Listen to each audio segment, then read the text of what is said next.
Hi guys, Doug here.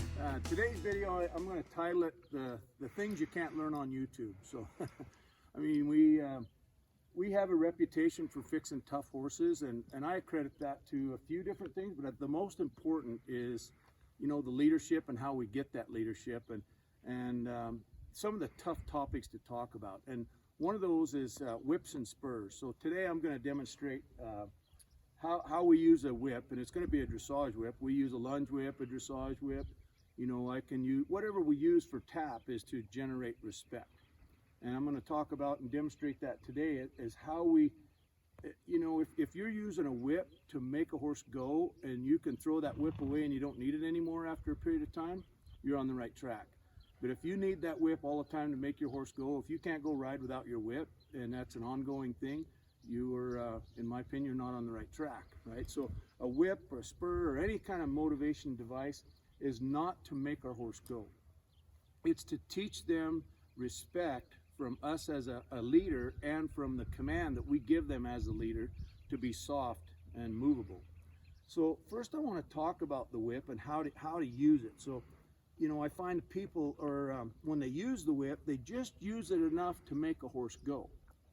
Right? So if I'm asking this horse to back up and then he won't back up, and then I start using this whip and I just use it hard enough to make him go to back up, it's only a matter of time before the whip don't work anymore. Because I don't know anybody that didn't use their command to back a horse up that was always able to back the horse up from the command only.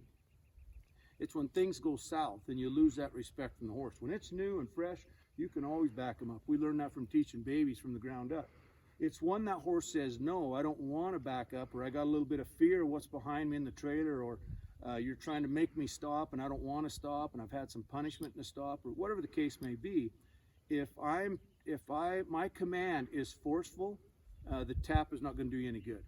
If the tap is forceful, it ain't going to do you any good, right? So what I'm talking about, and hopefully I don't confuse you, but there has to be communication from the beginning to the ending with a specific goal in mind. So I will tell you this: if I have to use this stick on my horse at all, if I have to tap him at all, I'm no longer going to release for the same thing I would have released for had he have just listened to the command. What I need to do is give this horse a preparatory command, tell him, get ready, I'm going to back up. And then when I come in, I love that. And then when I touch this rein, like right there, I'm kind of pulling on him, and he was too late. So there was my first tap, light as a feather. I'm going to keep backing up. I'm going to tap him a little more. And the third time is going to be firm, and he jumps faster, and I stop. And I should get a lick and chew out of that. I'll just see and just wait him out, see how long it takes for him to chew, because that is a teachable pattern. It's very important that I stick to that pattern. Normally I would keep going back from there, but because of camera, for your sake, I'm going to come up here and try that again. So I'm going to work in patterns. Okay, so if I'm working in patterns, the last time I had to tap him 2 or 3 times, I think it was the third time to get the speed out of him. So this time I'm prepared to either go further with my taps and get more speed, because that's what I got to do. I've either got to get more speed this time if I have to use my tap, or I'm going to release with 1 or 2 steps because he responded earlier than he did the first time.